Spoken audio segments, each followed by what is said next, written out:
Go ahead. I look forward to it. Well, thank you so much. And I look forward to being here with you and your viewers and listeners because it gives you an opportunity really to express my views and to listen to yours. I think they're very helpful too.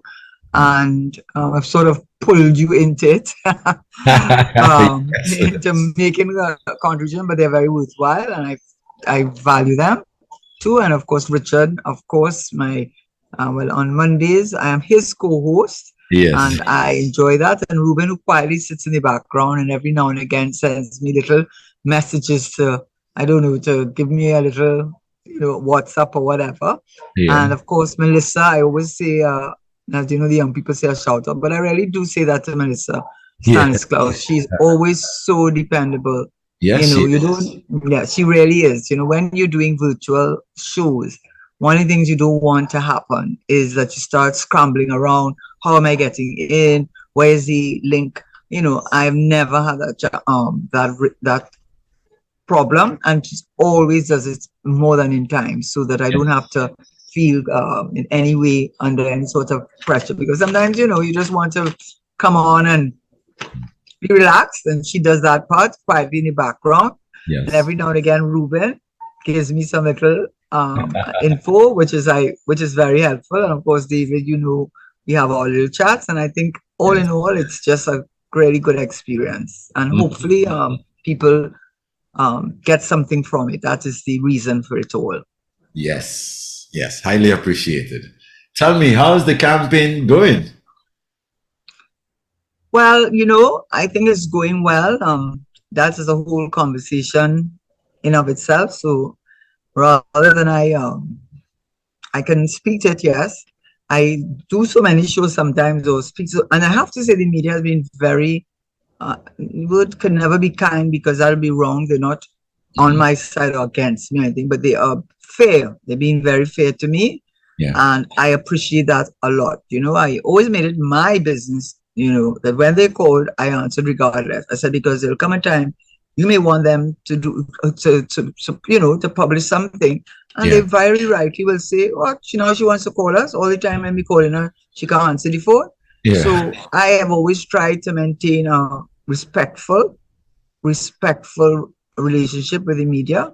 Even Mhm. when I've been criticized, I've still, taken on my chin. It is their job. Yeah. And I feel that way about the media as a whole, regardless of whether it's print or electronic. That's my general, I feel that has been my experience since starting to contribute generally and then entering into this political, um, what can I call it? I want to be careful in my language, but throwing my hat in the political arena. Let's put it that way. Yes. Yes. I like that. I like that. You know, a lot of people have been querying about the episode with Clico and all of that. Is that problematic still? Well, I think people, in my respectful opinion, um, want to hold on to something. Hmm. And I suppose that's, and I've said it so many, it comes to a point when how many times do you explain yourself? Yeah, But that's what I why I think, asked that. but what I wanted to say then, rather than speak about that, for which I'm very happy if the Prime Minister will give them the information, or Hmm. anybody can give them. I've said that a million times and it hasn't happened. So that should tell them something. I mean, there are Yes. enough people who have enough reason to want to do that to me. Hmm. And I'm not in any position of authority, or I can't punish anybody. I'm not a judge. I'm Hmm. not in the political directorate. So my power is just not there. So Hmm. they can feel free to do that. But I think I want to change the narrative a little bit to let Yeah. people focus on what happened and what I did as Minister of Finance. I oftentimes find, difficult for me to talk about it, but I need to speak about it. And that is with the global financial crisis. I don't think Yeah. people recognize how, I mean, they did at the time, when the news came out, I think on the 30th of January, they recognized how serious it was because What happened was that we were keeping everything calm. Hmm. We were maintaining confidence, because one thing you have to understand with the economy, one thing anybody who is in the financial world understands: if you lose confidence, you lose everything, because you can simply not pay everyone what they want on the same day. You simply don't have those assets, liquid assets available. Yeah. And the reason why you can do business is because there is confidence in the bank, in the financial institution, and eventually in the economy. So we were facing, as I have said on other occasions, I went to the October meeting as the Minister of Finance, and I think I said it on this show already. Strauss-Kahn, he had met with us, and I asked him what the price of oil would be, was $100 at the time. And he assured me it was going to stay there. But as you know, by January, it fell to $23. And we had to go back twice Hmm. to revise the budget. Twice, because obviously our budget had been based not on $100, because we've always taken a more conservative approach. But it certainly may have been about $80, I can't recall, but definitely not $23. Right. So there you were, dealing with a country that is really dependent on its energy, and you have a total collapse of the energy prices.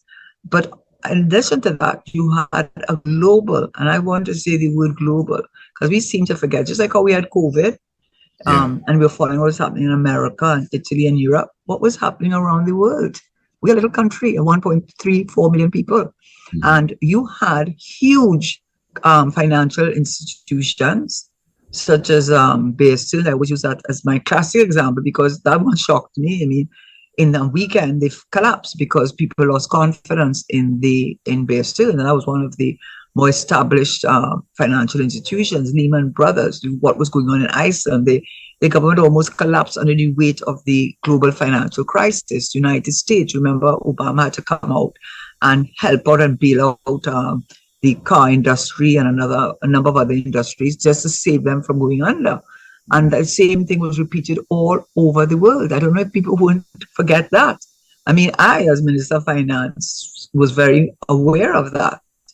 And you were seeing, in particular, you're seeing in Latin America, the lines of people Hmm. outside the banks wanting their money. They don't want to hear anything. But there's Yeah. no way the bank could give them their money.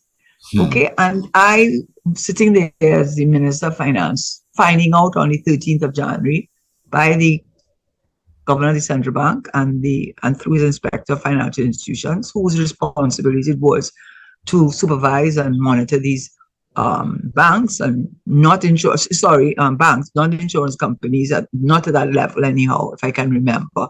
Or did they have that authority? But in any event, we had to go back to Parliament.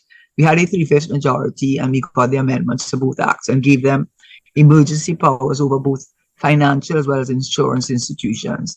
But what you have to recall is I was not managing or monitoring any institution. The problems with Clico and CIB have go back many, many years. We know that. And I can't say it enough times. I was at law school teaching. I wasn't even, I think to be very frank with you, the most surreal moment I ever had in my life was the day that we had the meeting. I think it was a Sunday in the boardroom of the Ministry of Finance. And there was Lawrence Dupree there and I there. And he never in his wild, no mind, would ever believe that Karen Tesheira, whose husband had died 3 to 4 years ago, and we can talk about my husband's matter, because I think that's important for me to say some things now that I wasn't saying before. 3 to 4 years teaching at the law school, I was a forgotten entity. So there was no way that he would ever expect, nor I, that there would be a global financial crisis, that I would be the Minister of Finance, and CL and Clico could collapse whilst I was Minister of Finance. And so people don't understand this, but of course, I mean, it is a private family institution. And what that means is that access to the information would really be, to a large extent, a digging of what the assets were. And not only what the assets were, how many of them were encumbered, because you might know they own this asset and this asset, but it's only when you went and did the digging and they gave us a hard time. They really gave us a hard time to find out how those assets were encumbered. In other words, they had borrowed against those assets. So those assets really were not, they might be worth 100 million, but they had borrowed against them for 90 million. So the asset, as far as its value, liquid value, was 10 million. And I don't think anybody understood the pressure that we were under, because they understood that we were under pressure. They knew that Republic Bank, they owned 51% of Republic Bank. They had most of the annuities and this EFPA, which I never owned any, nor my son, nor my daughter, nor my husband. And I got a letter from Suzette Medina confirming that I never had an EFPA, which is where people really lost their money. With CIB, it was transferred to First Citizen, and people got back their money over time. But where people lost their money was with the executive flexible premium, whatever it is. And I never owned anyone. I didn't even know what it was, actually. They're doing as I was working in Clico. That's the most amazing thing. And they're doing as though it was one of the state enterprises or one of the state companies. I mean, it's like saying I am looking over what Bhagwan Singh is doing. Why would I be doing that? Unless the governor and the inspector of financial institution comes to me with information, which he did on the 13th of January. And I mean, unless they have some other information that I don't have, I still didn't know what was going on. But the bottom line is this. For 2 weeks, I could tell you, for 2 weeks, I, as Minister of Finance, was mostly concerned about, please do not let this story burst in the media. Because some of the media houses already gotten wind of it. Please do not let this story burst. Because if it does, I was just seeing lines in front of Republic Bank. I was seeing the same thing with Clico. I was seeing all the land that these people owned, that all the malls and all their Angostura, their methanol holdings. I was just, and oil being at $23. I was seeing the collapse of this government in terms economically. So we had to play it around them too, because they knew we were concerned, but they were concerned too. So at the end of the day, let me just come to the chase. That signing of the MOU, which was prepared by, I did not prepare it, and they can confirm that, by the governor of the central bank and his lawyers, and Mr. Montai and his company, who had been authorized to do so on behalf of Lawrence Dupree. They prepared the MOU under the condition that we would have 49% holding in all the assets, and we would not release them until they had paid back the government what we had to put in. And those were the conditions. Because when they came to us, as I have said already, they did not come for a loan. They came for us to give them the money. And I have asked a reporter, I am a little bit careless, but it's the days are the 31st of January 2009, and the other day is the 5th of February 2009, because once I became a party, I was able to see the documents. And I wish I could read out the document on the 31st, when Lawrence Dupree held his board of directors meeting, and he said that he sent Montai to do a job, and he messed it up. And right now, the government owns CL Financial. CL Financial is owned by the government. This is the worst thing that could have ever happened. This is almost quoting verbatim what was said. At the end of the day, they realized they had no choice, and they said they had to agree to the MOU. Next time they met was the 5th of February. Again, they removed Montai and his company as being the authorized agents of CL Financial, and again expressed their absolute dismay and disgust that now CL Financial was under the control of the government.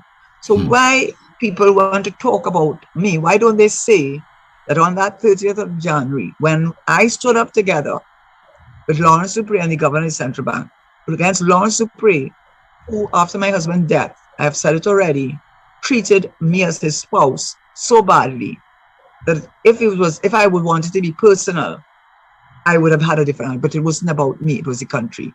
And I believe the fact that we were able, three standing together in unison, smiling and looking confident, that people believed in and had the confidence in us, and we did not have that run.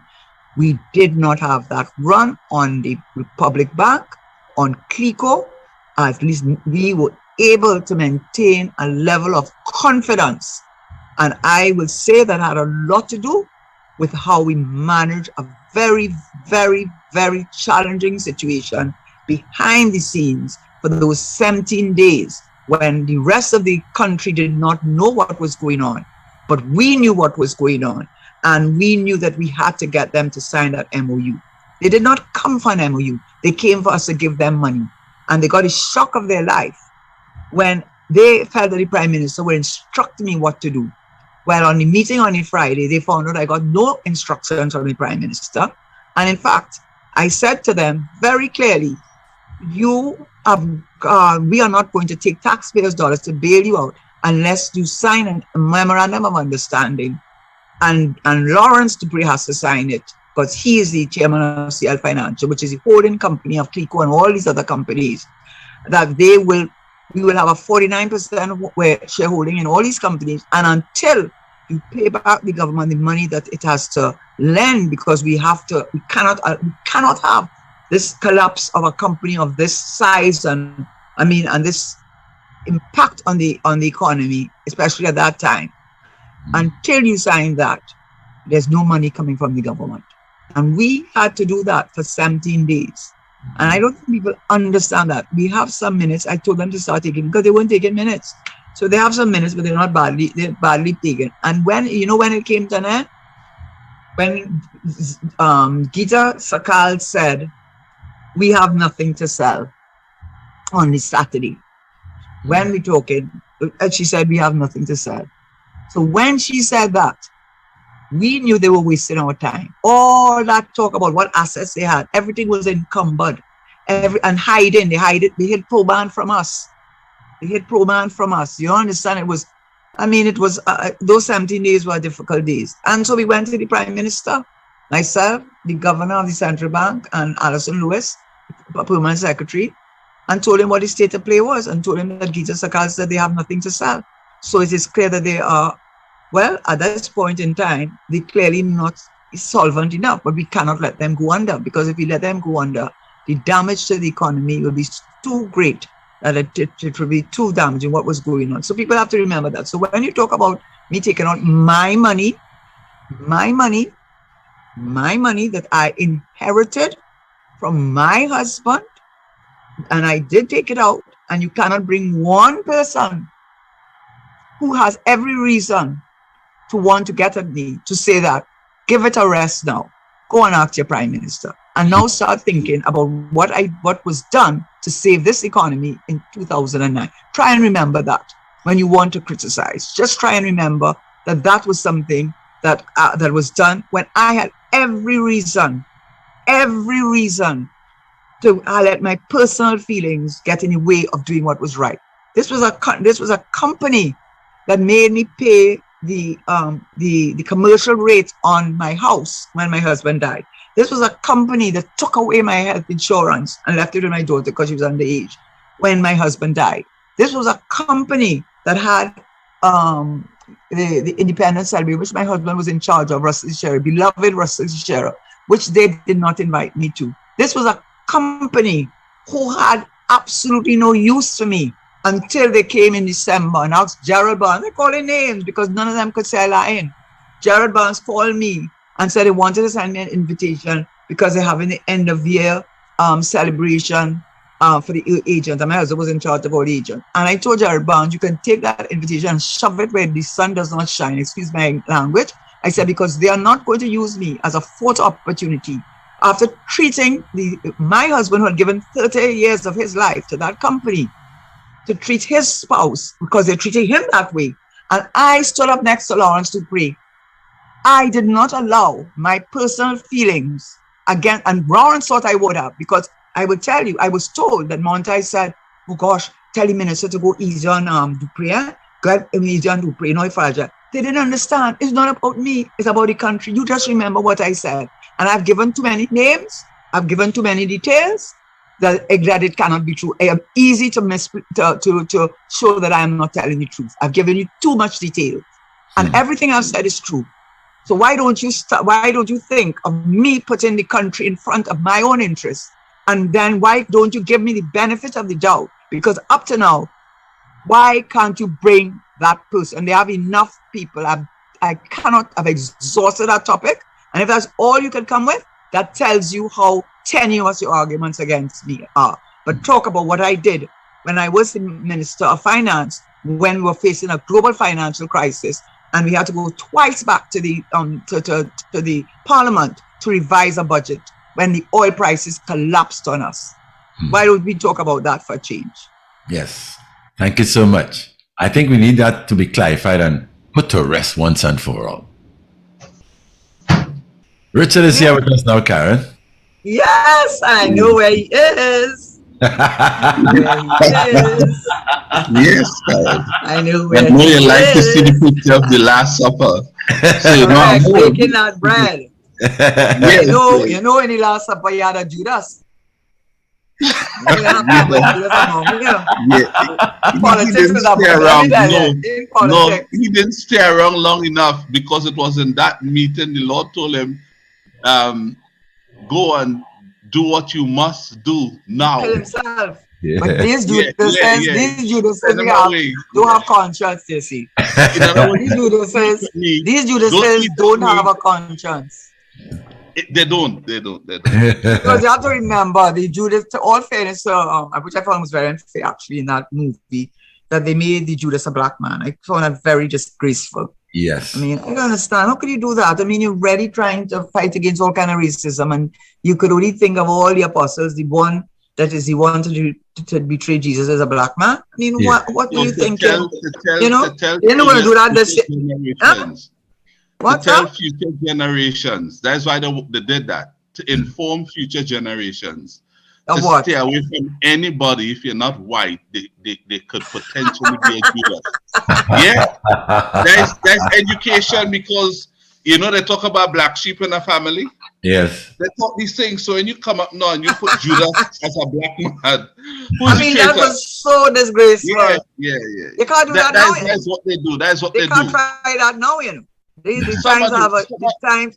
Well, let it, Some of we're the not white going to get people who away. do that, like the Verstappen supporters in F1, those people and Donald Trump, they all could go on a little pirogue. And you know what Karen said just now? Put it where, Karen? It's on those- I want to address the issue of Donald Trump, because we're always about information and being, you know, not misleading, right? And I may be too much into that in the sense that I might have a problem with someone, but I always try in my own way, I suppose, to be what I consider to be fair. And only this afternoon, I had a discussion with someone, and I said, you know, the strange thing is a lot of young black men voted for Donald Trump. And the person I had said that to some time ago said, what are you talking about? Because Donald Trump used his executive powers, which Obama did not and could have, to remove the distinction between crack cocaine and cocaine. And I don't know if you ever heard about the book called The New Jim Crow Laws. And No. it was written by a black woman. Actually, it was a Jewish person. My brother, one of my brothers was a doctor in Mississippi, said he introduced him to the book. And essentially what it said, just to give background to people to understand, that Trump may have many faults, but he is the one that removed the distinction between crack cocaine and cocaine. And why was that important?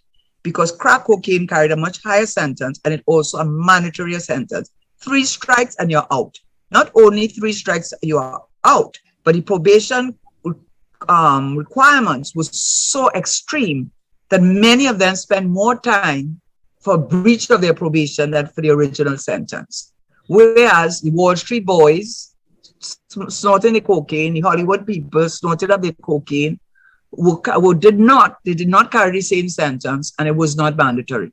Now, when they started this so-called war on drugs, if you get the book, New Jim Crow Laws, Nixon was in power then, and that was the time of the Vietnam War. And he knew it was the hippie power period, and he knew that the hippies and so-called that generation were not going to vote for him, as he knew the blacks were not. And with the passage of the civil rights legislation, of course, now the laws remove this, desegregated a number of things. So the law had changed, the federal laws had changed. So he had to devise a plan where he could punish and deal with at least with the blacks. And what he decided was they're going to have a war on drugs. And when you look back at the time, in fact, at that time, the drug issue was not a big issue in the country. It was not a big issue, but he made it a big issue. And Reagan followed, and so did, what's his name? Bush. Not only Bush, but Clinton. After Reagan, Yes, Clinton, and Bush, even then Obama, Clinton, and yes, even Obama, and even Obama. Right. And the Yeah. idea was that this was the plan. They were going, they flooded the inner cities with crack cocaine. So when people want to tell me about parental this and that, and don't want to pretend they don't know what the problem is, they flooded those neighborhoods with crack cocaine, which is very highly addictive. And they then approached a mandatory sentence on it. And they had the police inside those communities. Every 5 o'clock news, they would bring in a black person on the news to show, look at, associate crime and drugs with black people. That was a strategy that he made. Now, the thing about it is, the population of America is 13% Afro. And at that point in time, it probably was 80% white. The population in these prisons reflected the numbers, the ratio of the population. But when they started this war on drugs, suddenly the prisons were flooded with young men, young black men, and many of them, the crime was related to crack cocaine possession of how much ounce, this ounce, 2 ounces, and then having them. And of course, once you have a felony you cannot vote. A man cannot, once you have a felony against you, cannot vote. I think that's still the law in America. And it was Donald Trump. He uses executive powers that remove the distinction between crack cocaine and cocaine, so that no longer would there be this mandatory sentence, no longer this discrimination, which was intended to you got big, what became big business? Prisons. What became big business? The feeding these prisoners. It became big business. America has the highest number of prisoners in the world in any country. And what is noteworthy is that when you look at what these young men are in jail for, it is crime, drug-related crimes. Now, I bet you go to any university in America, Ivy League or not Ivy League, and all those little boys and things going to the raves, going and taking a little meth, taking a little ecstasy, all of that is illegal. Why are they not in jail? Because you don't. Why they're not in jail? Why they're not in jail? But you decided to target one group. And it was not Obama. It was not Obama. It was Trump that did it, and that is why a lot of young black men voted for Trump. And that is a lesson in itself. Karen, nobody ever hailed Donald Trump as a perfect man, you know. I don't like him at all. No one neither viewed him as the ultimate cruel, racist, undesirable person, you know. No one did it either extreme never took the table. What people did not, and therefore I'm saying that to say he didn't do everything that was absolutely bad. He must have done a thing or two to attract at least 9 African votes or 9 black votes, which would have mean Africans and other Asian people, and perhaps even the what you call the people who really own America. How you call them? The native Indians. All those people. First Nation people. You call them the First Nation people. Right. They're called First Nation people. First Nation people. And you know, they talk if you're not white, you're black. From day one, that's what they say. Now we have Hispanic. They say Hispanics white, but not the American white. So they have a new category. I don't know if you know it. White Americans, the population is one figure with them, but it goes up to about 70% when you add the Hispanics to it, right? And then every other group, when you classify it, make up the remaining 30% of America. What can I say? Donald Trump has done some nice things. I mean, he has built some buildings too. Huh? I didn't mean to, when I said what I said, it was not a he praising Donald Trump, who I think is a big racist. What I guess I was trying to say, You're trying to by say that using that example. No, I'm not trying to say he did something good. I'm trying to say that to the justify why some Democrats, non-whites voted for him. the Democrats like Clinton could not have done that before. Sat down there and did not do that. And it took Is someone it that they didn't as understand it as you do? Is that possible? Is it that What's they didn't that? understand it? Is it possible Well, they didn't understand but I am living you? in Trinidad. I am not No, even but doesn't mean they're American. smart as you are, Karen. You running Okay, to but my become God, political leader and prime minister of a country that about is one of the most 1.4 million people. Yeah, but That is hold not on. even the Hold borough on. We know of that. Queens. But this pot we have here is a very troublesome pot, you know, Karen. So they're running a big country that is a developed country. What you running for is to govern a country that has a No, lot I of am not. moving You're going to parts, get me you in know. trouble. Oh no, No, Karen. When you run for leader, the next move is that you have people like me out there pushing hard to make you prime minister. You guys just run to help fix the party. Right now, before us today, you are running for leader, which is the first step on the way to becoming prime minister. I mean, okay, come can on. I just say something? Okay, you tell me, come on. Karen, Can you I know just I say this? always give way to you, Karen. I give way. And David, you know, you could put in to say something, because I know you will support me. But sorry. I'm not going to say that. David, I know the mark on my side. Sorry, Richard. I just have that. I thought I was on your side, Karen. Ruben quietly too. Ruben quietly. Ruben have to send a little message to me. I think Ruben quietly too. But okay, all joking aside, let me just say this. I am not, and I'm definitely not challenging our prime minister. He is the prime minister. We have to have law and order and respect for our party and the principles of our party. That is the prime minister. And I think that part of the fear-mongering among PNM supporters is somehow mixing up the party leadership with the prime minister, as if I am going to be prime minister. I am not challenging the prime minister. He is the prime minister.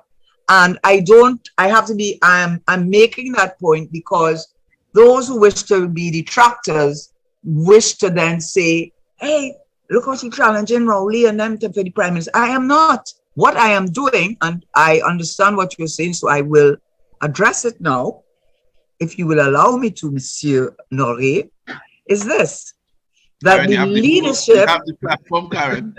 I know, that's the wonderful thing about this show, you know. You all really you all allow me a lot of freedom, but I hope I'm doing something worthwhile. Karen, and we have to speak about my husband. We like you a lot. You know we admire you. You know how much we like you. We give you the ask daddy, man. Yes, daddy. Yes. I know I know that. I find Ruben quiet, though.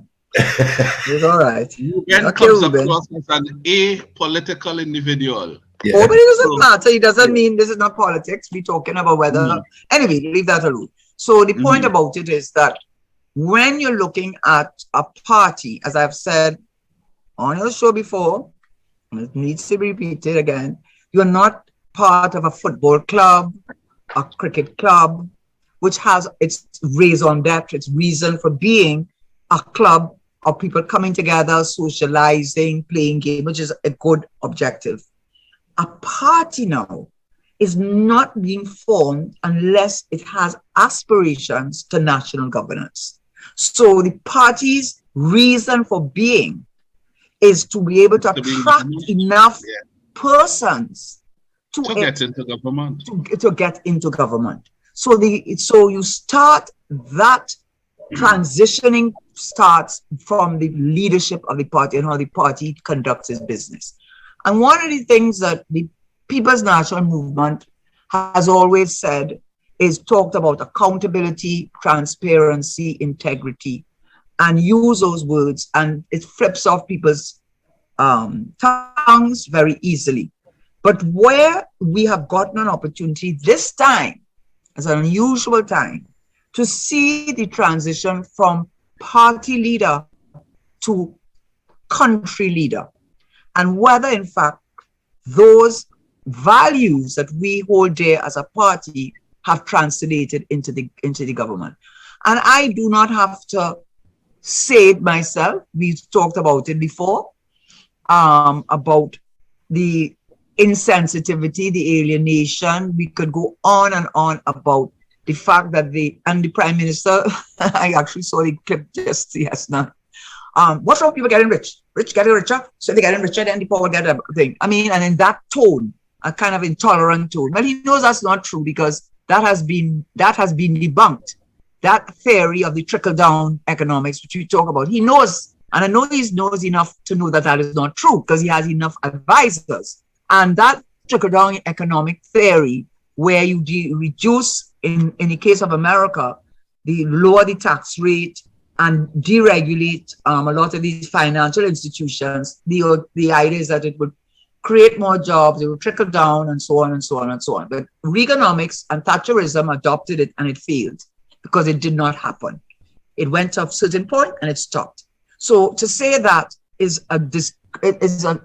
denial of the truth. What you should be saying, we may not, the policies that we have in place in this country favor those the rich, which allows them to get richer. The private-public partnership, the lack of procurement rules, the lack of gambling regulations, all of the things that are in place that only favor those who already have. The fact that you're importing 80% of your food, the fact that you have all these international, what you call them, fast food. One of them made 841 million in profit by September, right? And you're allowing that. And the ease of doing business is getting harder for those who want to be entrepreneurs. The corruption index. These are the ways in which people are not allowed to enter into the market and become entrepreneurs. So when you say that, that's a poppycock, and you know it is poppycock. You are trying to justify keeping a small percent that could never be good for democracy. So when we want to speak about the integrity, transparency, and accountability, that is what we are talking about. And when we see you transition from the leadership of the party into government, and we don't see that reflected there, we have to be concerned. And I'm going to speak just about the party electoral process, which we are going to pursue legally, because I think some people may not be happy, but I hope in the end of the day, they will see that it is for the good of the party and the good of the country. We've spoken about some of it already, but the fact that you have a situation where the persons who are vying for key positions, chairmanship and the party leadership, are the persons who have effectively in charge of the whole electoral process, must give you reason for pause. Why are we stretching it out for 3 days? I heard the General Counsel says because we can. I mean, I don't know what the kind of answer is that. What I know is giving room for mischief. Why instead don't you have a situation where, and which I would suggest, that when the boxes are end of the day and the voting has come to end, the representative of each nominee for the post should be present there, and the votes counted immediately, and a receipt given to each. So if it is you're going for election officer, education officer, party leader, vice chairman, that nominee will then be given a receipt showing how many went for you and how many went for B. Give me that receipt. You can then close up the boxes, lock it up, and then give the nominees for those posts an access code to be able to view those boxes at any time of the day. You have to allow, because you have to understand, the very persons who are in charge of the process are the very persons who are vying for the same positions. So there's got to be that in itself tells you Karen, listen, that is what you call, if there was a shortage or an absence of a definition of conflict of interest, then this would solve that problem. What you just described there is as big a conflict of interest in terms of an argument that could have ever been made. So I run in for chairman, right? And I'm on the slate that controlling the executive right now, and we holding the box. You think I could lose? I mean, just think about that. You're crazy and they leave me in the box overnight. I told you all already, those boxes will grow legs in the night and they would return very, very heavy. Very heavy. I like what you're doing, Karen, and I've made it clear on our party's behalf and on behalf of democracy. If the same people went back, especially the leader, under this system, I'm dealing with the rest. I will not recognize this gentleman as my leader going forward. And we're giving them an opportunity to have the same integrity, transparent, accountability that they say they stand for. That's what they do with the EBC. Count the boxes right then. And when what you they like, Karen, what they like after elections, general elections, EBC to tell them, well, we're going to run it for 2 more days and we will hold these boxes. We're not counting any. We're going to allow the citizens of the country to vote for 2 more days. Now, here are the other 2 days. One more time tomorrow and another time 20 days after tomorrow. But in that time, the EBC would hold all the boxes. But hear what?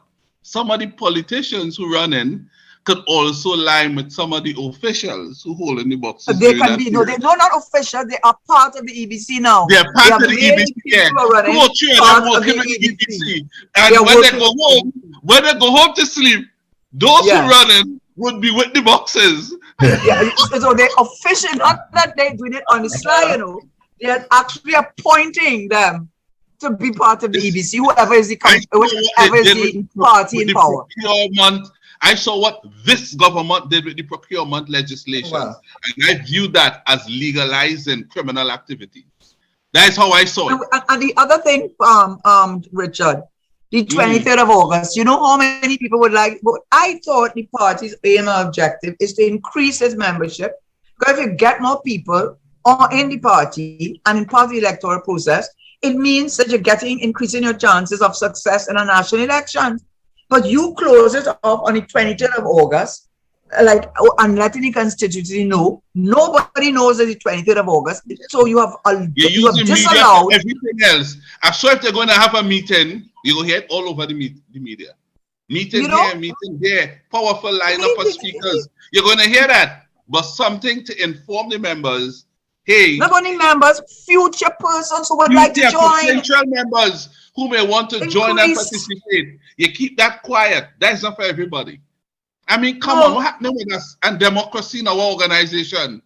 And you know what is the thing? When you look at the aims and objectives of the party in the Constitution, Article 2, it is clear that its aims and objectives are focused on national governance. So if you are focused on national governance, won't you want as many people as possible to be able to participate in electoral process? Yes. And then the other thing is, what about if you can grow the party to 700,000 members, then you almost can't lose?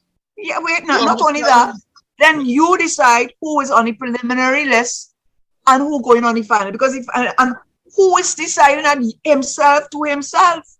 The people deciding that. I will tell you this. Let me just say this. The reason why I feel that the issue of the integrity, the transparency and accountability, which is what any government should strive for, and which is what this government has said it strives for. Look at, I give you one example. Let's look at the chairman, the current chairman and other aspirant, Mr. Young. The current chairman, in the last, look how many matters, and every matter in which he has been involved in is issue of breach of natural justice, fairness, and a right to be heard. What are the matters? The lady who applied, she was next in line to be chairman of the Board of Inland Revenue. She was bypassed, never given a reason why. She went for judicial review and she succeeded. That the Prime Minister of Finance on his own decided that she should be bypassed because she was some things that were being said about her. but never gave her an opportunity to defend herself. So she put that in, and he has been, and the claim against him is breach of natural justice. The Sagicor Maritime fiasco with the central bank. When Maritime and Sagicor, they're supposed to have only two bid rounds. In his first bid round, everyone else, from my reading of the Privy Council decision, because it was a judicial review application that Maritime, the CEO, Ferguson, who are no love lost by on my part, went to the Privy Council to claiming judicial review of the central bank's decision.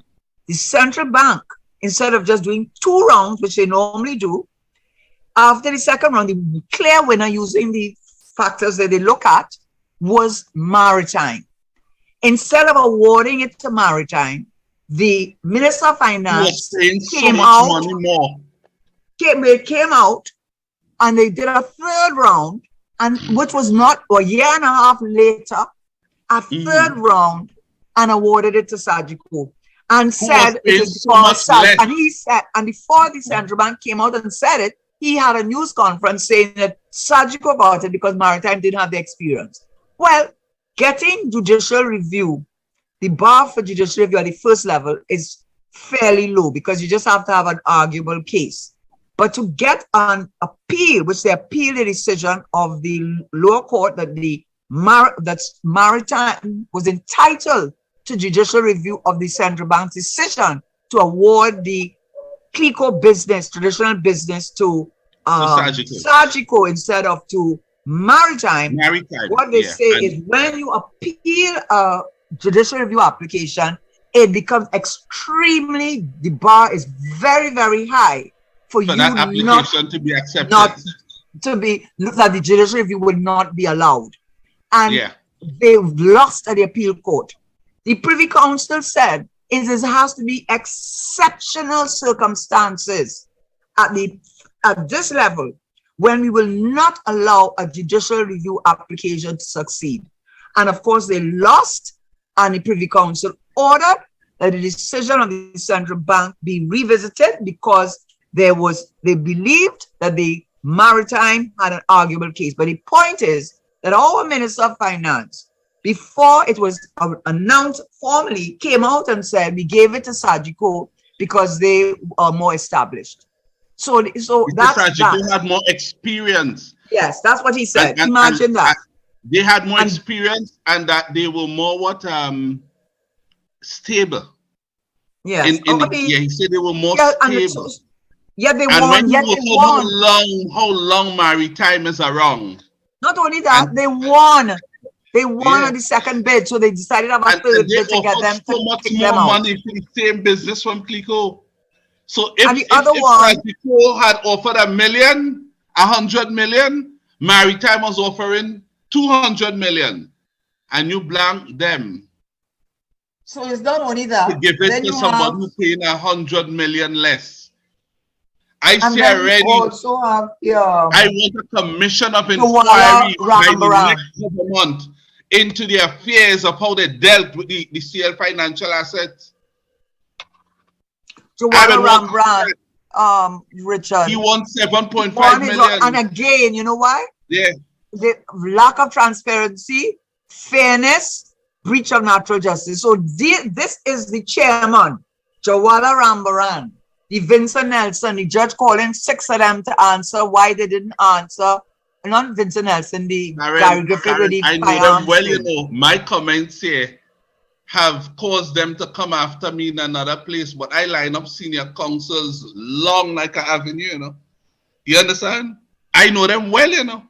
So it's not a joking matter. I know them well.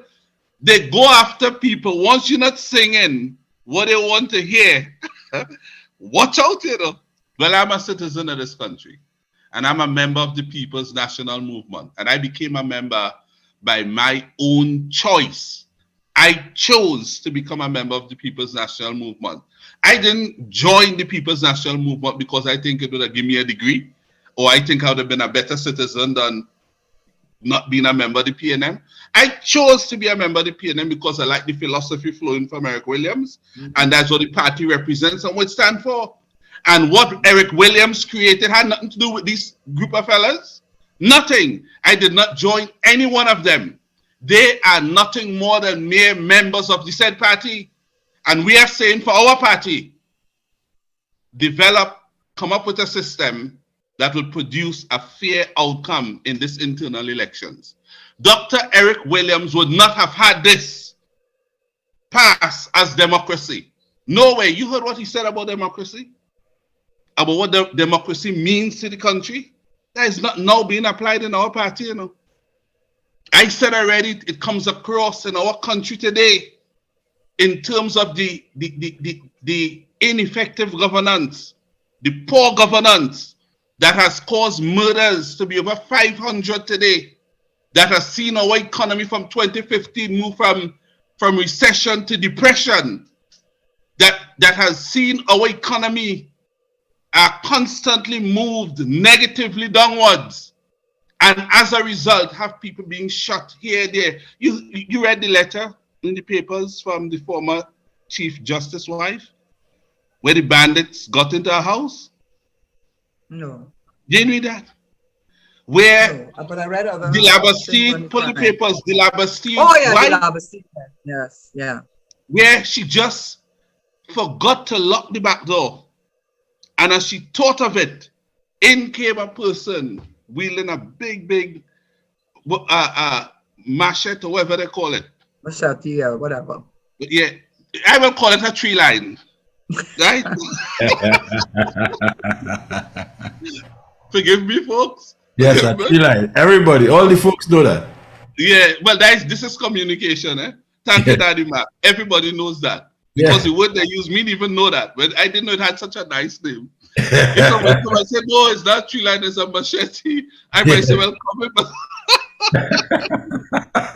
once I see that, I know what that means. The poor lady says she had to run out to her balcony, slamming the glass door. Apparently, the guy might have eyesight problems. She ran into the glass. She had to jump over the balcony, 2 floors down, you know. Broke both feet and still ran on them, collapsed further out into the road. And this demon with a tree line still pursuing the woman, you know, until a relative came and the demon decided to, take a different direction. And the lady was able to write about, why am I saying this? To accentuate the point of how terrible the governance is in this country. A lady that age had to go through that type of problem, knew when she was jumping, the probability was quite high. She knew as the wife of a legal man that death was virtually certain to jump from 2 floors down, you know. But she preferred to take that risk rather than to allow somebody to hold her and do to her whatever they chose to do to her if they had held her. She threw herself off at that age, trying to fight for life in Trinidad and Tobago, having been the wife of the Chief Justice of this country, you know. I want to say to our viewers today, wherever you are safe nowhere under this governance. Nowhere in Trinidad and Tobago today you are safe. And that is because you have nothing meaningfully being done to protect the people of Trinidad and Tobago from this government, by this government, for the people. Nothing. Can I say, Richard, that what you're doing is highlighting something that almost was inevitable. You know, the fact of the matter is that a lot of people either put their head in the sand and say, oh, well, if the police, these people kill out each other, they're bad guys anyhow, and they, you know, getting rid of them. And they don't understand that the crime that we have in this country is not just murder. The crime we have in this country is affecting every single one of us. So whilst you may not be one caught up in the drug trade or whatever they're involved in and killing out each other in gangs, those same men involved in that are the ones that have us locking up our house at 7 o'clock at night. Those are the same ones that we're afraid to go out that when we come in, we're looking around to see if it's safe to come home. Middle class, low, everybody living in a siege of fear. And that is what we did not understand, that we sat down there and some people quietly said to themselves, if they're honest, well, you know, those are bad boys anyhow. So maybe it's a good thing to get rid of them. But they didn't understand that what happened to this Chief Justice's wife, ex-Chief Justice's wife, is what is happening to every one of us. You know, when I was away, I automatically was clutching my handbag, telling my sister, you locked your car? Locking the doors. And she said, oh my God, what is wrong with you? I said, I guess it's living in Trinidad.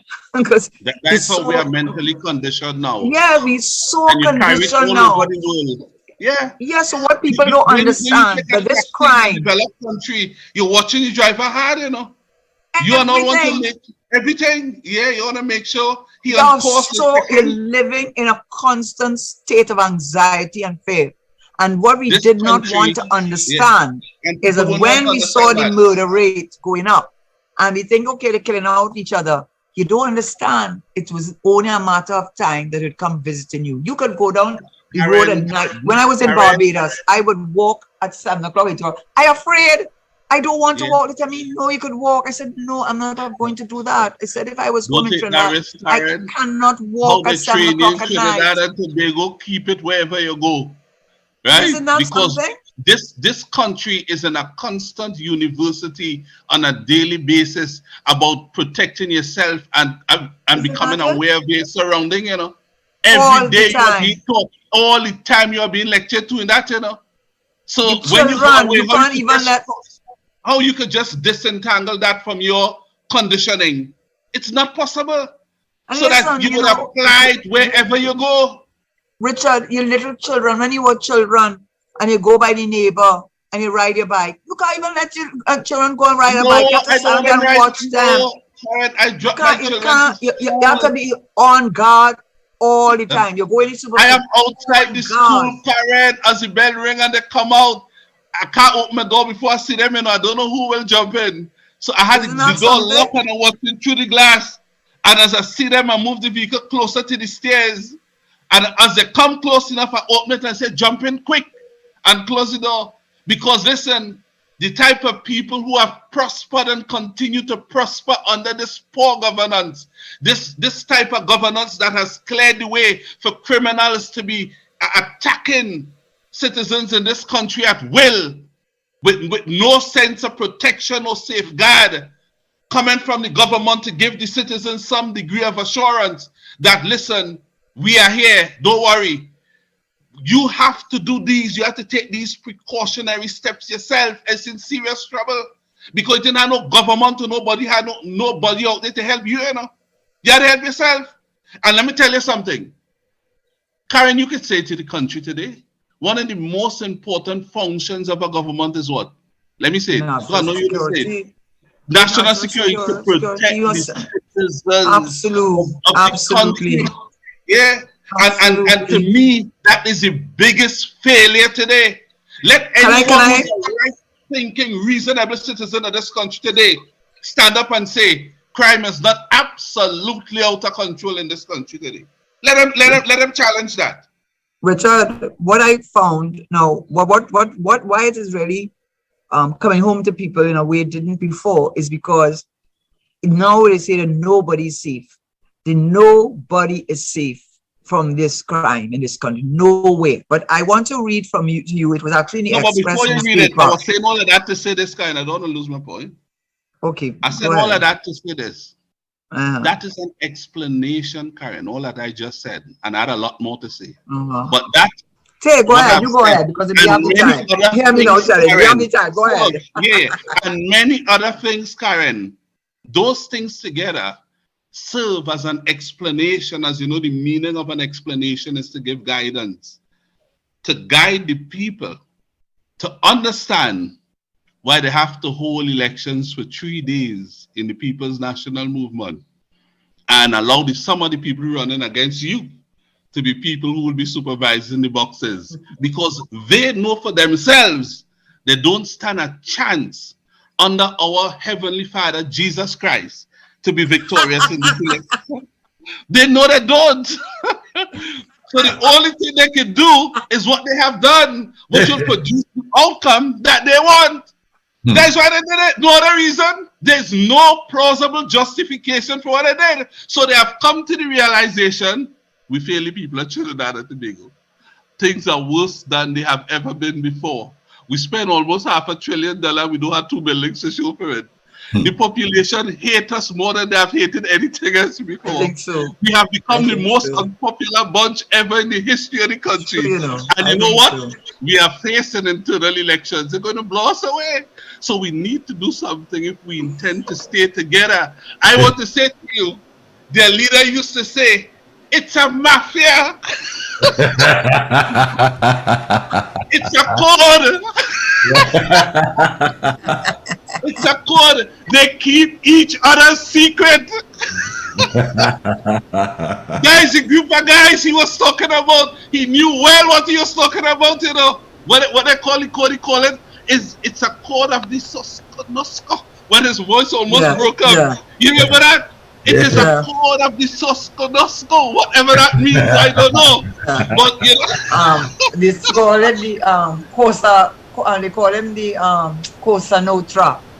The Cosa Nostra. It is the code of the Cosa Nostra. Oh, I love him on the platform, you know. I love that guy on the platform. But what he did, he revealed to us the team he was created. So they're locked in. They're locked in, and now they're saying, we are not giving up power. We are not giving up leadership. Whether they like us or not, we will be the ones to lead them. And we say, no. If all really want to lead the people and all believe all can win, then hold one day elections. Put the ballot boxes on the table for everybody to see. Let people form their line and vote. And then count it in front of the representatives of each candidate as we do for general elections. And we'll see who wins. If you can't do that, then explain to the people of Trinidad and Tobago, what are you running from? What you running from? If you get away from it here, you will get in 2025, because I believe. And not only that, the list, the final list, how they come to the final list. You're not getting that either. They will have the final list and they'll have agents calling the people every night. What you want? That was your problem? We sending somebody to fix it. Don't worry.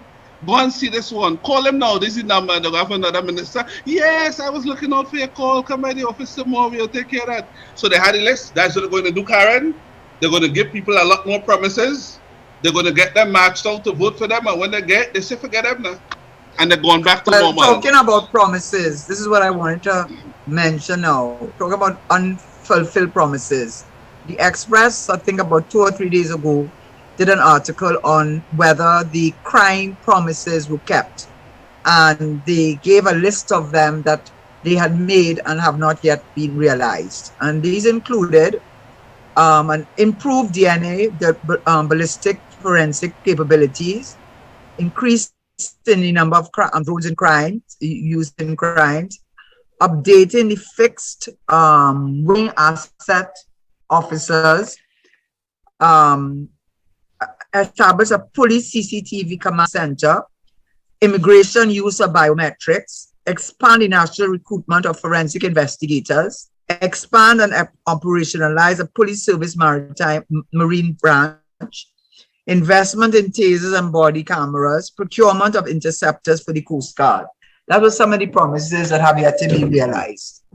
And you notice what they all deal with? Drugs. Mm-hmm. Yeah. You notice all of them deal with drugs. Yeah. So they don't know what's the cause of the crime. Who's the writer? Who put that out, Karen? Who put that out? It was in the Express. It was about 2 days ago. Who's the writer? This is important to get it. I'm going to show you a point. I'm going to show you a point. Lord have mercy. Yes. I can't remember everything, Lord. I just pull it out. When you're dealing with one of the most insensitive and it's about 2 days ago. Uncaring government. Yeah. You have to detail everything out, Karen. Listen, Richard. Yes. I told you it was in the Express newspaper no more than 3 days ago, And the Yeah, no, article no, was about Karen, I believe, promises kept in crime. yeah. So I you was can asking go if you right can now. assist You me. No, look wait, it up hold on. there. You have Karen, a it's not computer? you. I was asking you to assist me, if you God. could, to But tell me let me who the see. writer Ouch. was. Here, why? Here's your It's a point I want to female. It make. was a female. I knew it was a Female, yeah. female. The last female journalist who would have done something like that, you know, she working out the country now. Oh, shucks. Somebody, I got information, you know, somebody arranged a Oh. big job for her up the road. Let me So see the name then. yeah, because I want to tell you, after this article, don't be female. surprised you hear this writer going, you know. Yes. It was This it writer, would- you might yeah, hear this writer working in Texas. What? It's true, you know. Now I want to see It's where true. is Mark Bassant, who shared with Trinidad and Tobago about Smokey Joe and the office they had in Canada that was nailed up. Where's Mark Bassant? You remember what happened on the port? Somebody told me Mark get a big job, and now he's dealing with matters concerning history about dinosaurs and other things. So Mark, with his talent, one of the best we have had as an investigative journalist, perhaps to me the only real one I'm aware of, he seemed to have dropped that and gone somewhere else. And the question is, why? Remember, he had to Now, leave the country. Remember, before that, he had to leave the country for a while because it threatened his life. Right? You remember, he said he left the country for a year. So what happened? Those who are seeking to take over our country and own the country, hear what they've done, Karen, it seems like. I got the article. Hold on 1 second. I don't want to lose your point. We're aging, you know. I'm aging. I know you get younger every day. I know you're getting younger. You look younger every day, but for me, I age on a daily basis. So I don't want to lose the point. What's this? How to tell you? You know, now I lose the point. Camille Hunt. It's Camille Hunt. And this is what PNM crime fighting promises under the microscope. Write that name down for me. Camille Hunt. And the heading was crime fighting promises under the microscope. And she went through among the measures the party credited for improving crime, and they said police stations, better technology, upgrade of coastal systems, and so on. Then she went on now to say unfulfilled promises. And she said the unfulfilled promise, she listed them. And at the top of the list was the upgrading of infrastructure, new construction projects. The party promised to continue its program of construction of new police stations. Well, they did one at St. Joseph, Carinat, and St. Clair. They said they would upgrade defense force facilities, Tobel Bay and Tetron, refurbishment of the remand prison, acquisition of helicopters. These things were not done. Use of unmanned aerial vehicles to aid in crime fighting, construction of a new prison in Tobago, construction of a new state-of-the-art DNA and forensic center, procurement of state-of-the-art emergency response patrol vehicles, expansion of the police service CCTV command center capability, upgrade of the technology National Operation Fusion Center, acquisition of state-of-the-art intelligence equipment, and I could go on. And she went on to show that most of these promises in terms of the crime fighting were not realized. She called it unfulfilled. What was the heading? Let me get her heading. Unfulfilled promises. You seen it? Yeah. Unfulfilled promises. You said it before, so I remember. Oh God, yes. Sorry, Sue, but that is what she said. Unfulfilled promises. Yeah. And they said in their manifesto, they said without security of tenure at the top, or they talked about making sure you had in place, making sure the leadership of the police service was not in a state of instability. And he said his first priority was to amend the cumbersome procedure for the appointment of a commissioned police and his deputies so that the permanent appointments can be made in the shortest possible time. It was initially fulfilled, but then after 3 years, the controversy happened, and Browley said it was the biggest mistake of his life. Anyway, so there's a whole set of things on what they did not fulfill. What was the biggest mistake of his life again? Make Guy Griffith police commissioner. I was in a house in Tunapuna campaigning for an individual. I told you all about that. And I worked so hard to help that individual. I want to thank him for helping me to come to the realization of my biggest mistake ever. It is, I too, I too, I had to sit down and pray that Pitbull didn't get over the wall in a gallery where the whole house of about 20 something of them, they don't want to hear the name. They turn off the lights and outside they're campaigning for this individual, trying to have nice, decent conversations with people who I know could have make a meaningful impact to turn things around in his favor. I want to tell you, sir, thank you for helping me to come to the realization of my biggest mistake. Not just in politics, I believe, in general, in my life overall, it was the worst thing I could recall that I ever did. I want to tell you that I regret it, but on the other hand, I'm happy because I know I don't have to wonder what this country would have been like under your governance. We know, but we don't anymore. That's why we know. That's why we don't want anymore, because we know it wasn't good. It now isn't good, and now we need to change direction. We need a shift in this country. People have lost trust and confidence, and they're right. They gave you 7 years before they came to where they are. 7 years we watch it for, We listen to it all, You don't want people to dig up in, I can't go no further. I'm not in your bed. They look like golf. Jesus Christ. I mean, come on. We don't anymore. Take that mouth. Take you and that loose mouth. That is not prime ministerial expressions. Do like a kite, They say, hi-yo. Yeah. Bust your kite and go on. You see what I do to Tobago? They cut the string. They tell you, fly away from here. I ain't telling you fly away from here, but talking about your governance. Take that governance, and as you have said, put it where the monkey puts, I can't even say it, like the prime minister. Yeah. Jesus. Unbelievable. No wonder again. You can't run an open electoral box. You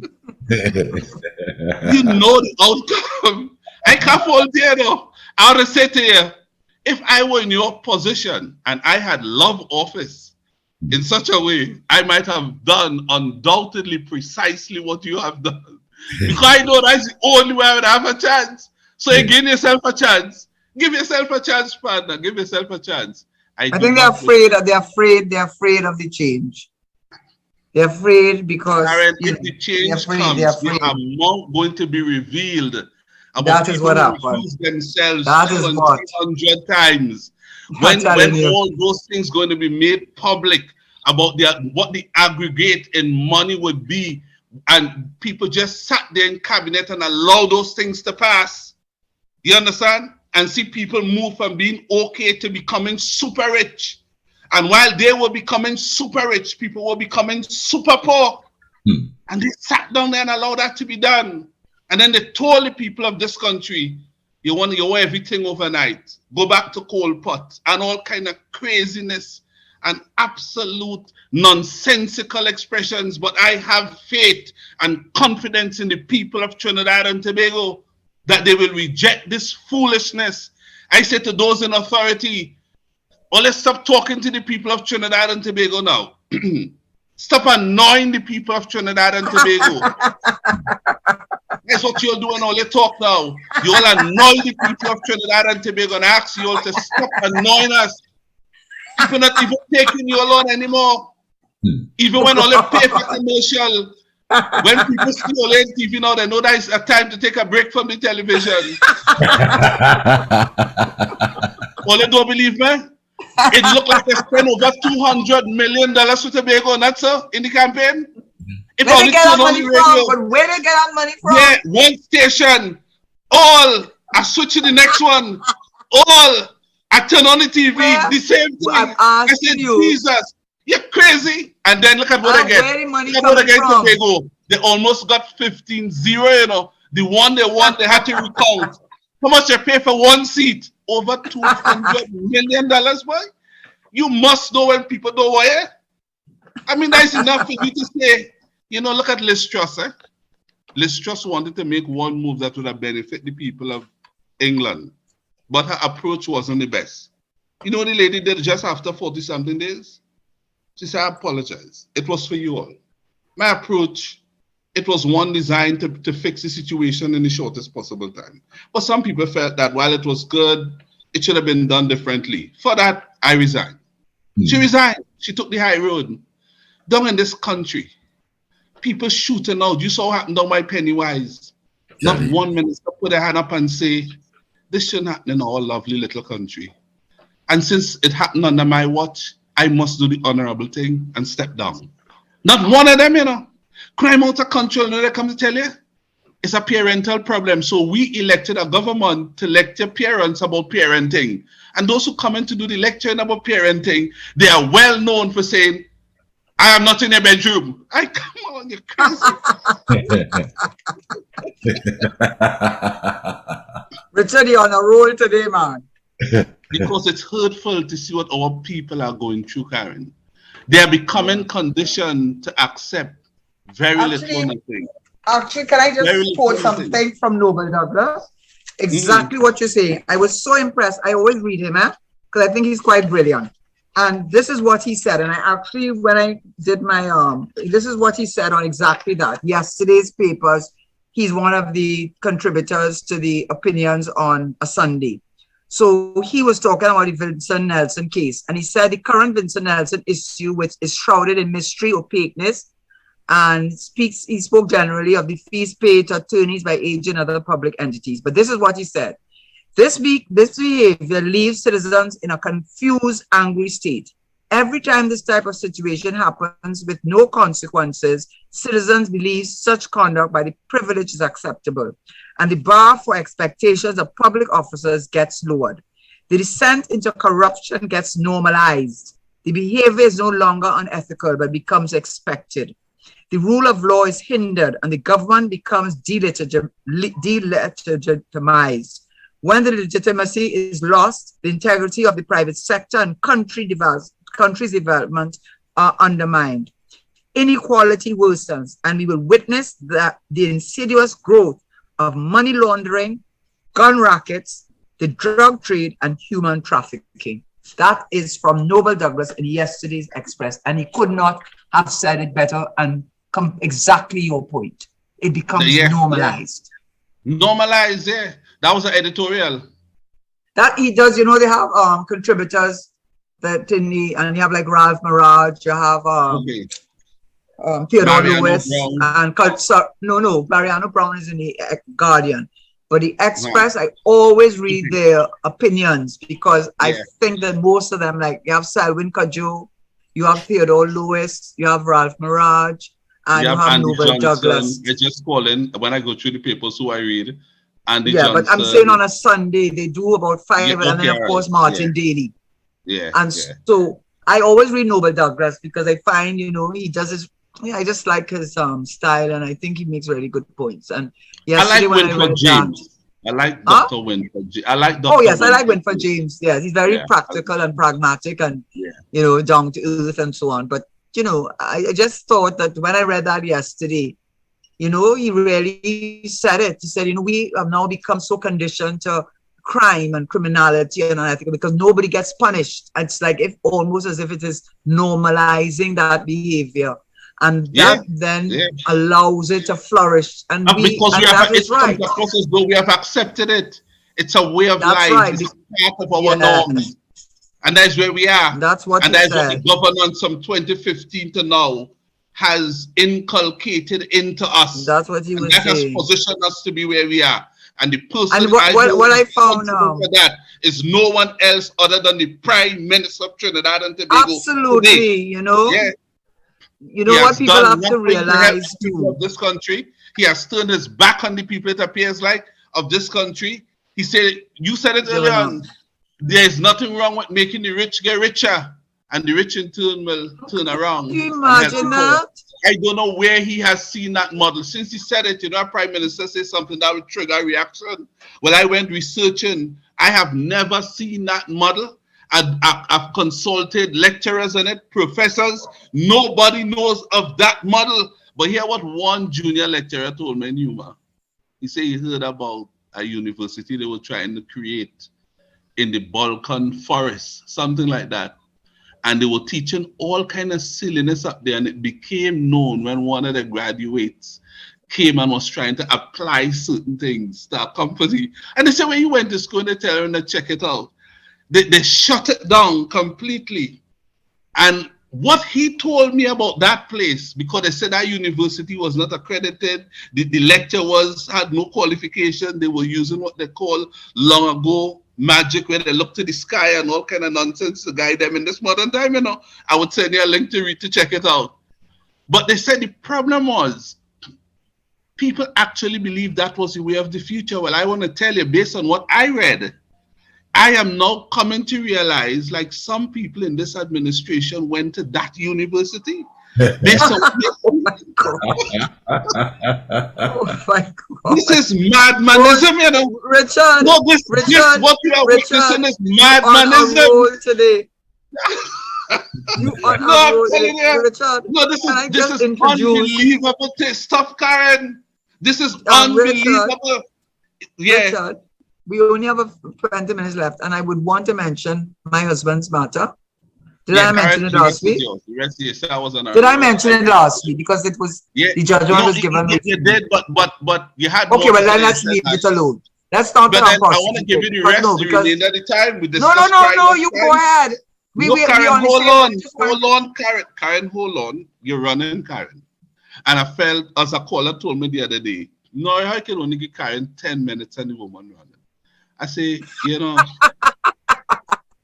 that can't be right. So I told him we will discuss together 1 hour and then we'd leave it the other hour.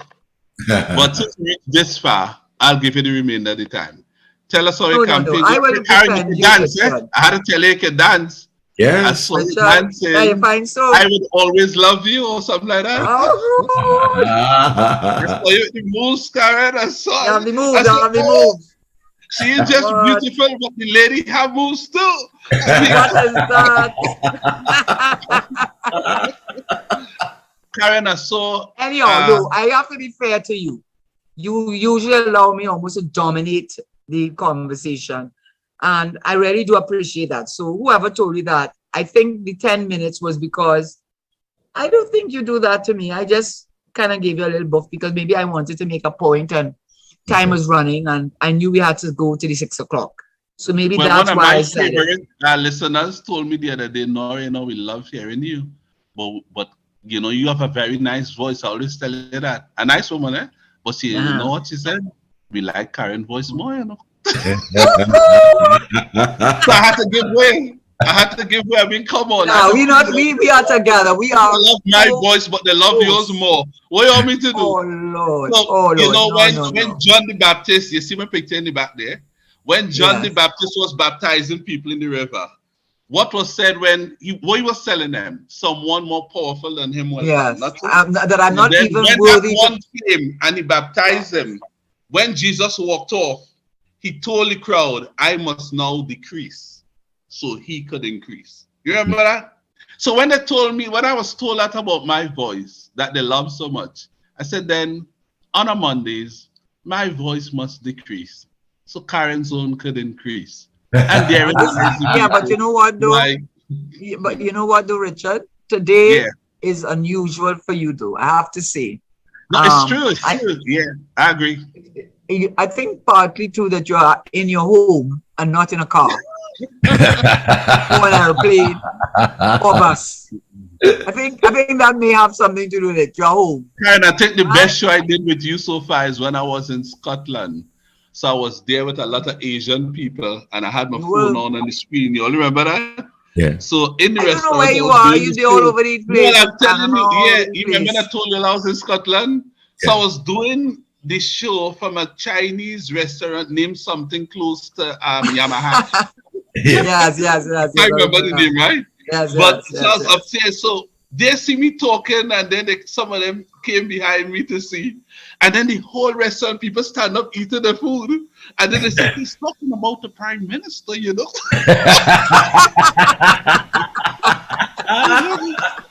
So I told them, yes, Trinidad and Tobago, he's bad. He's very bad. He's a wicked man. Okay, now, Richard, That show, for me, Richard, is my Richard, own mind is Richard, record breaking. Yeah, Richard, yeah, now, I think I'm yeah, going to agree with the lady a little bit now. I'm yeah. going to have to Sure, agree sure. with her a little bit. Okay? Okay. Yeah. I have to get manage you a little bit. No, I agreed with everything that you said, but you have to understand right now, I have to keep of my focus on what my objective is, which is the party leadership. And I believe that this is my view, that people want change, but a lot of times they want change, but they're not prepared to do what is necessary for change. We are being given an opportunity this time before a local government, before a national election, to make a change in the party leadership. And we know that the leadership of any organization is critical. Mr. Noray is the leader in at Eastern Caribbean, and is it Credit Eastern union.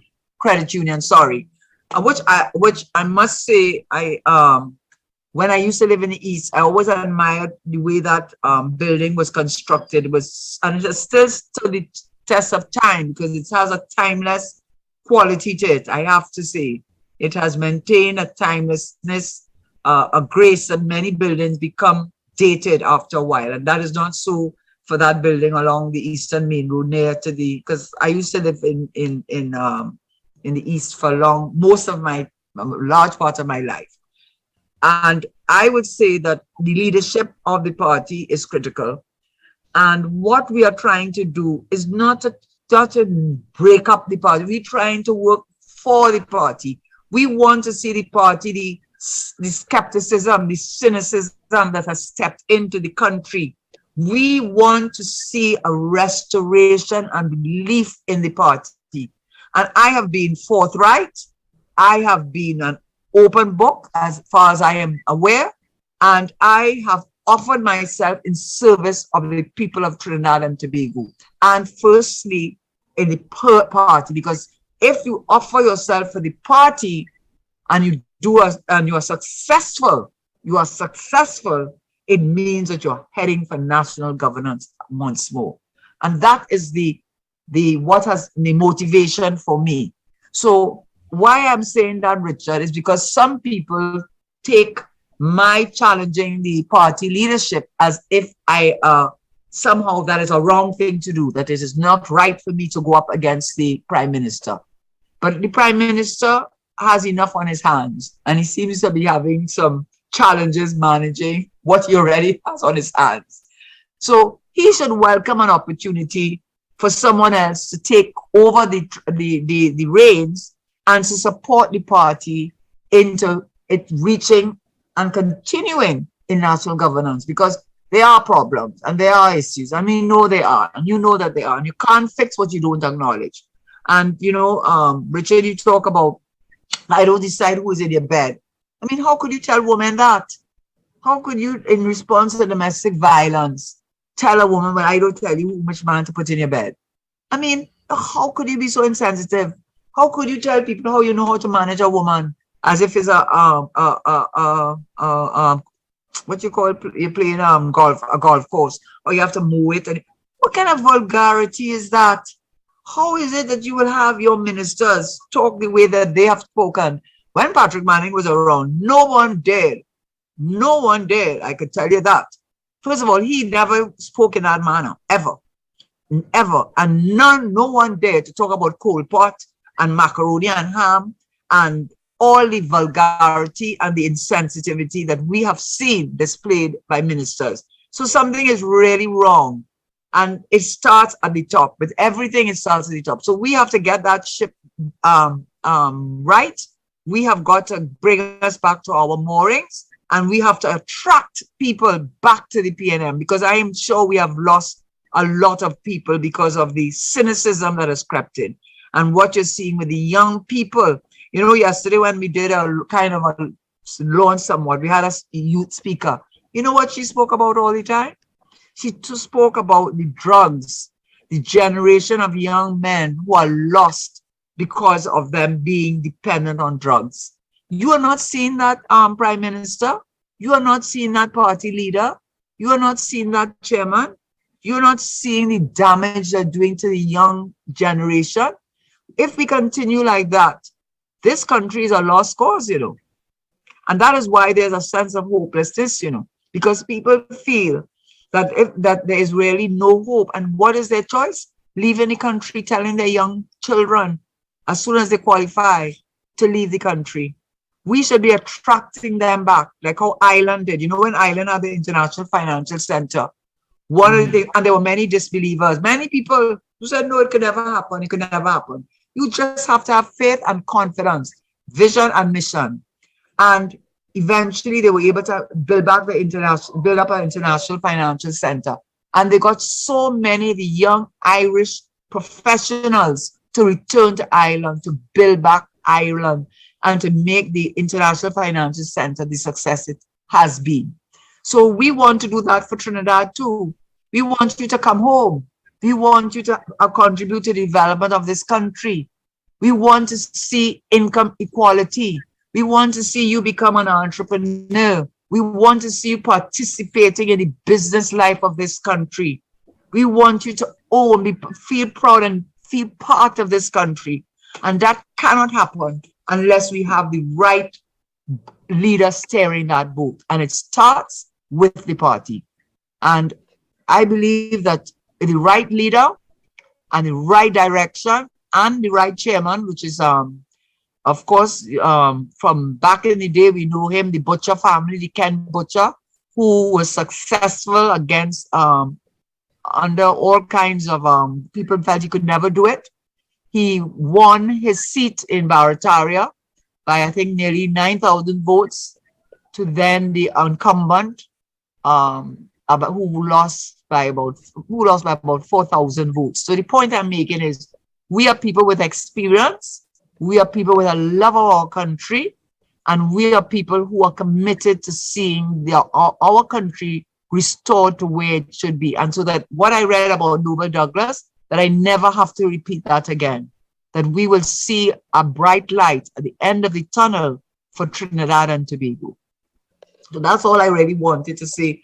And you gave me the opportunity to really express my heartfelt views on the leadership. I do believe that we have to save our country. And I do believe that if we do not do something now, we are at a crossroad. You know where you have the Rubicon and the watershed, and you see at this point, if something does not happen, that we cannot recover, because too much damage has been done at every level in our society. That as Noble Douglas says, unethical behavior has become normalized. It has become normalized. And when we put our head in the sand and we turn our blind eye, you will unfortunately see more and more instances of people like our ex-Chief Justice, who highly regarded, his wife having that, I don't even have words for it, that ordeal. And you have to understand, it's getting closer to you than you think. You cannot continue to ignore it. You ignore it at your peril. So that is my contribution on that. And what I heard from you there, Karen, is genuineness and a genuine commitment to fight for the people of Trinidad and Tobago. You started doing it long before you had made the declaration of your candidacy to challenge for leadership of the party. And I want our viewers to know that you are not running for Prime Minister, you are running to lead the party. There's no vacancy for Prime Minister until 2025. Exactly. But what it has now, it's opening for a new executive within our party. And under democracy, the members have the right to participate openly and fairly in a most transparent way to say who they want as a leader going forward. If they like the vision they have now, which I have not seen or heard anything about that vision, but you could extrapolate one from what has happened. It is a vision of increasing murders, putting your life at risk. It is a vision that would rush you into poverty. It is a vision of hurt and pain and disrespect to the young people. It is a vision that speaks of classlessness. It is a vision that tells you anything that is not good could happen in Trinidad and Tobago, and people may not say anything and look away from it because we have become accustomed to it. That is the current vision. That is the vision from this administration. And if that is what you want, then Karen is not the person for you. But if you want either you're accustomed it or you're afraid. People are afraid, you know, and they have a right to be afraid, because the truth of the matter is but when you vote in, they're not there with you voting. They don't see what you vote for. That is one opportunity that you have to say how you feel and to express your views on the party leadership. Because the fact of the matter is they use that at the national level. All parties do it. All parties do it. But we have to do something about campaign financing. That's something I am also very committed to. Abdullah is very much, his party has been very vocal on the issue of campaign financing, because if we do not have restrictions on the way that campaigns, whether internal as a party or national, what you're having is a small group of people running this country. And let me tell you something, they're not running it for your benefit. They're running it for their benefit. And since they're running it for their benefit, they do not care about what happens to you. And if they have control of those persons by virtue of financing their campaigns, they want the payback, return on investment. They are not going to be putting out millions of dollars and not expect return on the investment. And their return on investment is a business investment for them. And that business investment is not the interest of the people of Trinidad and Tobago. And once you see government and political directorate behaving in a particular way and taking certain decisions, you have to understand somebody is calling the shots. Somebody is calling the shots. Because what you are doing is inconsistent with the role of governance of a country. If you want to run a company and be the most successful, profitable company, go ahead. But if you want to be the prime minister and you want to lead this country, you have to lead all of us, every single citizen of this country. And when you do that and you compromise yourself, because when people invest millions of dollars in you and your campaign, there is going to be a time when it's pay up time. And when they want pay up time, you are compromising the same integrity and transparency you want to talk about. And sometimes when it is not only that they support your campaign, but they make sure to give you some because they shut you up. I remember when I was in government, I saw for myself firsthand. I would not calling any names, of course, but then I realized, and I would go immediately and tell Mr. Manning. So they stopped because they realized I was not. It would come back that I would tell him, because I would not allow time to pass for anybody to give a story to the prime minister, because there's a lot of evil. There's a lot of. I have no illusions about that, actually. Okay, I have no illusions. I was in number one. NACTA said I was in number one member of parliament, even over Jack Warner. NACTA did that poll, and I still did not win my constituency. You have to understand why. There was a lot of betrayal of me. A lot of betrayal of me. My own office manager 3 days later jumped on the platform with UNC and declared himself a UNC person, whilst he was the person who was supposed to be looking after my interests, much less for the rest of them. So I have no illusions about politics, because politics is a nasty game, and you have to be careful. And coming back to my point, when you have no campaign rules, they don't only make sure they finance your campaign, they want to make sure they give you, because they want to make sure you have to shut your mouth. You have to shut your mouth, because they have a record that, you remember, we give you X, Remember, They we owe send in you and driving your school. fault. Mhm. So we 6 p.m. reach. So I don't want to be shut down. But Yes. that's what campaign financing. We could talk a little bit more about that next week. Karen, if you Monday. want, we will work it out. Join me tomorrow if you have time so that you can Yeah. continue this pitch. Oh yeah, With the that's campaign. Because it is important for the people of the country to hear what you have to say. And Yes. I enjoy what you have to say. I believe in what you have to say. What I do know, it presents to our party a completely different direction. And any right-thinking citizen of our party, which I know we have a lot, they should. And let me say this subscribe fast. to what you are saying. I told them already, don't come by me because I don't want your money. Because you're not going to compromise me.